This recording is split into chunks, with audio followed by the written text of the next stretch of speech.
Bonjour à toutes et à tous, et si l'un des plus grands poètes de l'histoire avait, sans même le savoir, deviné certains des principes de l'informatique moderne. C'est un peu le pari fou de notre analyse aujourd'hui. On va tenter de décoder le mystère Charles Baudelaire avec un outil qu'on n'attendait pas du tout, l'algorithme. Alors voilà, tout part de cette phrase de Baudelaire lui-même. Pour lui, la beauté, la vraie, c'est pas quelque chose de net, de précis, non. C'est quelque chose d'un peu vague, qui laisse place à la conjecture. C'est notre point de départ. Mais pourquoi ? Pourquoi un artiste voudrait du flou pour atteindre la perfection ? La question est là, en plein milieu de la table. Comment se fait-il que ce géant de la poésie ait fait de l'imprécision la clé de la beauté, à une époque qui, justement, ne jurait que par le détail et la clarté absolue? En fait, Baudelaire avait deux idées qui, pour l'époque, étaient carrément radicales. Primo, la beauté doit rester vague. Deuxièmement, l'art doit être absolument unique. Il faut bien se rendre compte que dans un monde qui vénérait encore la précision chirurgicale d'un Léonard de Vinci, affirmer des trucs pareils, c'était presque un blasphème artistique. Ok, mais pour comprendre d'où sortent ces idées, il faut d'abord faire un petit retour en arrière. Qui était vraiment cet homme, ce Charles Baudelaire, qui voyait les choses de manière si différente ? Parce que Baudelaire, ce n'était pas juste l'auteur des Fleurs du Mal, loin de là. C'était un esprit touche-à-tout, un critique d'art super influent, l'un des pionniers du poème en prose, et c'est aussi lui qui a fait découvrir Edgar Allan Poe à toute la France. Bref, un cerveau en ébullition permanente, toujours à la recherche du nouveau. Et son grand sujet, ce n'était pas les mythes éternels, non. Son obsession, c'était l'instant présent. Il se voyait comme le peintre de la vie moderne. Ce qui le fascinait, c'était le mouvement d'une foule dans les rues de Paris, l'anonymat, le côté éphémère et fugace de la ville qui était en pleine explosion. Et c'est là que notre enquête prend un virage complètement inattendu. Parce que la clé pour le comprendre, elle ne se trouve pas dans un livre de critique littéraire. Non, il va falloir se tourner vers les mathématiques. Voici la formule en question, proposée dans les années 30 par un mathématicien, Gareth Birkhoff.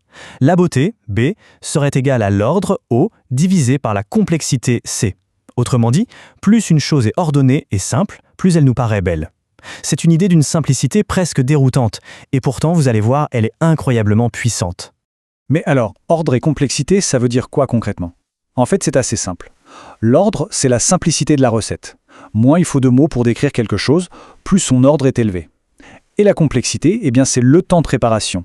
Plus il faut d'étapes pour fabriquer cette chose, plus elle est complexe. C'est précisément là que l'informatique moderne entre en scène. Elle va s'emparer de cette vieille idée de Birkhoff et lui donner une signification entièrement nouvelle. Et voilà le lien, le moment clé de notre histoire. En informatique, l'ordre de Birkhoff, ça devient la longueur d'un programme. Et sa complexité, ça devient le temps que met ce programme à s'exécuter. D'un seul coup, un concept esthétique abstrait se retrouve traduit en langage informatique pur. Et ça nous amène directement à une des lois d'or de l'informatique. La clé qui va nous permettre de tout comprendre, il y a toujours un compromis. On ne peut pas avoir un programme qui soit à la fois super court et super rapide. C'est l'un ou l'autre. C'est un peu comme la fable du lièvre et de la tortue. Un programme court, c'est notre tortue. Il est simple, il est élégant, mais il est lent. Pour avoir le lièvre, c'est-à-dire un programme qui va très vite, il faut le rendre plus long, lui ajouter plein d'astuces, d'optimisation, bref, le rendre plus complexe. Parfait.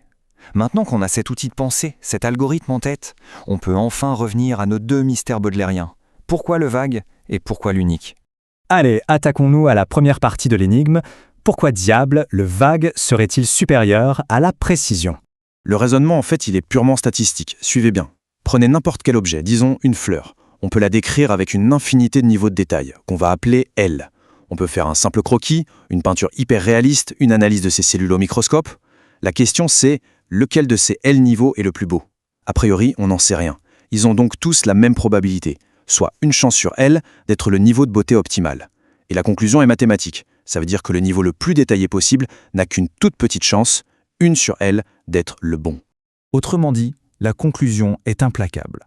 Statistiquement, il est beaucoup plus probable de tomber sur le point de beauté parfaite en restant dans un certain flou, plutôt qu'en s'acharnant à vouloir tout détailler. L'intuition de Baudelaire, c'était en fait une loi de probabilité. Et voilà, premier mystère résolu. Bon, passons maintenant à la deuxième idée, qui est peut-être encore plus étrange, cette nécessité absolue que l'art soit unique. Et là, la conclusion de l'étude est vertigineuse. Pour que la création d'art soit un problème, qui est une solution, eh bien cette solution doit être unique. Il n'y en a qu'une seule possible. C'est une affirmation vraiment forte. Il faut imaginer le processus de création comme un algorithme qui cherche la sortie d'un labyrinthe.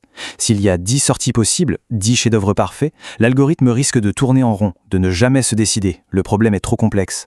Mais s'il n'y a qu'une seule et unique sortie, une seule solution parfaite, alors le problème devient résoluble. L'artiste, pour réussir, doit viser une cible si spécifique, si parfaite, qu'elle est forcément unique. Et voilà comment, d'un coup, tout s'éclaire. Le paradoxe de Baudelaire est résolu. Le vague, ce n'est pas un caprice, c'est une stratégie statistiquement gagnante pour atteindre la beauté.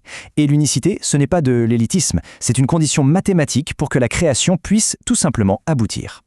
Alors, au final, qu'est-ce qu'on doit retenir de tout ça? De ce grand écart entre la poésie du 19e siècle et l'informatique du 21e?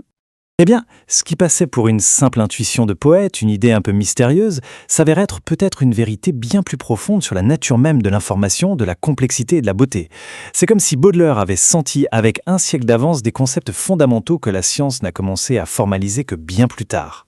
Et tout ça, ça nous laisse avec une dernière question, une question assez vertigineuse. Si un algorithme nous aide à comprendre Baudelaire, quelles autres œuvres d'art, quels autres chefs-d'œuvre attendent eux aussi d'être décodés à travers ce nouveau prisme? La discussion en tout cas est ouverte.